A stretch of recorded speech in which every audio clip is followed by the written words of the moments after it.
이렇게 빈 페트병을 활용하는 것은 물에 빠진 사람을 구하는 데 효과적일 뿐만 아니라 구조를 하러 들어간 사람까지 목숨을 잃는 사고를 방지할 수 있는데요. 자, 그렇다면 실제로 페트병은 구조 장비로서 얼마나 효과가 있을까요?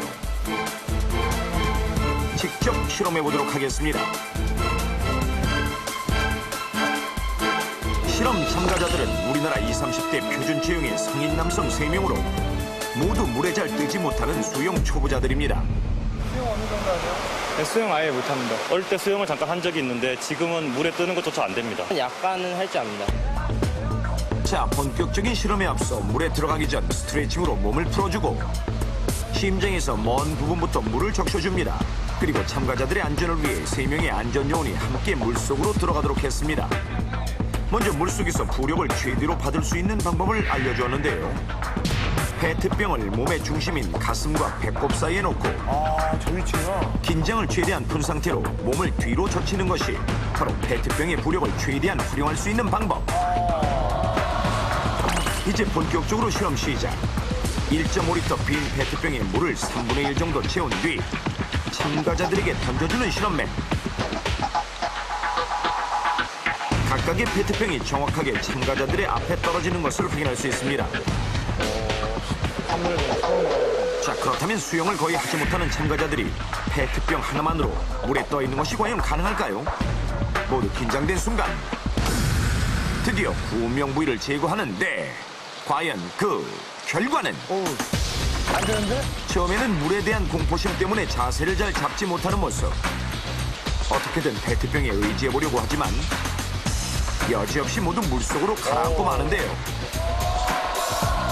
아이고. 하지만 잠시 후 실험맨이 가르쳐준 자세대로 페트병을 가슴과 배 사이에 놓고 머리를 뒤로 젖히는 참가자들. 그러자 신기하게 세 사람 모두 물에 뜨는 것을 확인할 수 있습니다. 편해 보이는데? 자, 안전요원의 도움 없이 편안하게 물에 떠 있는 모습 보이십니까? 구명 부위가 없이는 전혀 물에 뜨지 못했던 세 사람. 하지만 단 한 개의 페트병으로도 꽤 오랜 시간 물에 떠 있는 것이 가능합니다. 자, 이번에는 페트병 3개를 줄로 묶어 각각 던져주었는데요. 그건 괜찮지. 페트병의 부력이 훨씬 강해져 별다른 어려움 없이 물에 뜨는 데 성공한 참가자들. 역시 참가자들의 자세 또한 페트병이 한 개였을 때보다 훨씬 더 편안해 보입니다. 이렇듯 주변에 페트병이 많을 때는 처음부터 2개 이상 엮어 던지는 것도 효과적이라는 것을 알 수 있습니다. 그런데 여행용품이나 야영도구 중 페트병 외에도 물에 빠진 사람을 구조할 수 있는 것이 더 없을까요? 저거 괜찮겠다, 저거. 아이스박스. 그래서 물놀이를 하거나 야영을 할 때 일반적으로 가져가는 물품을 가지고 직접 실험해보기로 했습니다. 실험 시작. 첫 번째 용품은 바로 뜯지 않은 대형 과자 봉지. 자, 던져보겠습니다. 물에 채운 페트병처럼 정확하게 목표 지점에 떨어지는 과자 봉지. 물에도 잘 뜹니다. 그렇다면 과연 표준 체형의 성인 남성을 물에 띄우는 것도 가능할까요?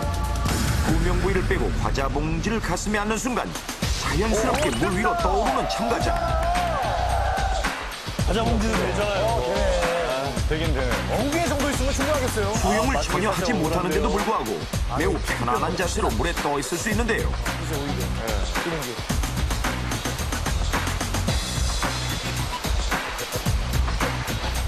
대형 과자 봉지 한 개, 인명 구조용품으로 활용 가능.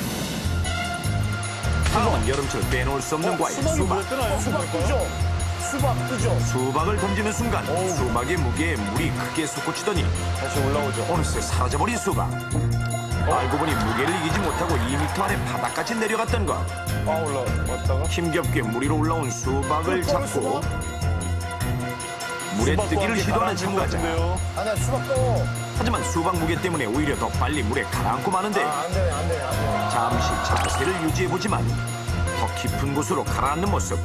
수박 안 돼, 수박 안 돼. 수박을 놓은 후에야 물 밖으로 빠져나오는 것이 가능할 정도였습니다.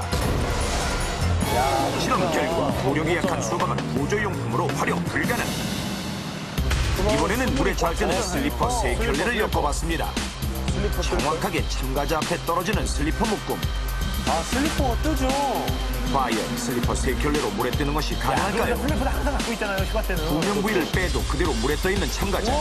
자세도 매우 안정적인 편인데 아, 슬리퍼는 단 위험하다. 슬리퍼는 3켤레 이상을 엮어야만 뜨는 것이 가능하다는 단점이 있습니다. 아니, 그래서 아무튼 미국 다음은 준비한 것 중 가장 작은 4.5리터 아이스박스.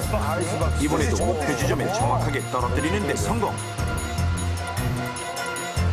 참가자가 아이스박스를 잡은 후 구명 부위를 빼는데 아이스박스가 다소 무거운 편인데도 잘 뜨네요. 조금도 가라앉지 않는 참가자. 오히려 더 안정적이고. 몸도 수평을 이루어 매우 편안한 상태임을 알 수 있습니다. 실험 결과 4.5리터 이상 아이스박스는 모두 구조용으로 활용 가능. 이번에는 침낭입니다. 신랑 뜨지. 침낭 또한 무게가 만만치 않은데요. 그 소리가. 그럴까요? 아니, 처음 한 시간 정도는 될걸, 저거. 하지만 이번에도 참가자는 편안하게 물 위에 떠 있습니다. 반수 처리가 그다지 잘 되지 않는 상태임에도 불구하고 침낭 하나만으로도 꽤 오랜 시간 물에 떠 있는 것이 가능했습니다. 마지막으로 일반적으로 많이 사용하는 돗자리를 던져보겠습니다. 돗자리도 과연 성공할 수 있을까요?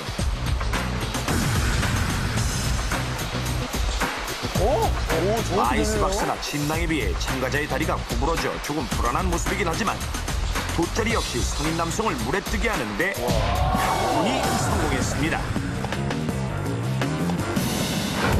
실험 결과 수박을 제외한 대형 과자 봉지, 돗자리, 아이스박스, 침낭은 구조용품으로 적합했고 슬리퍼는 여러 개를 엮어서 사용할 경우 활용 가능했습니다.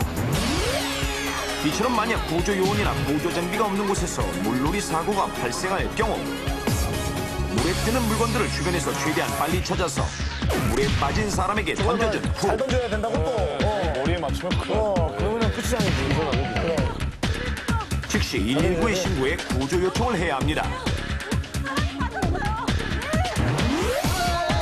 그러나 무엇보다 물놀이 사고는 처음부터 예방하는 것이 가장 중요한데요.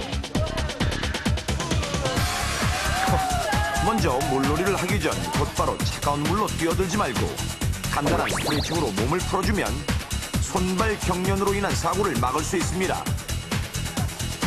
또 수영이 금지된 곳에는 절대 가지 않도록 하고 반드시 안전한 구역 내에서만 물놀이를 하는 것이 안전합니다. 특히 어린이는 반드시 어른들이 함께 있거나 잘 보이는 곳에서만 물놀이를 해야 하며 수심이 깊은 곳에는 절대 접근하지 않도록 합니다.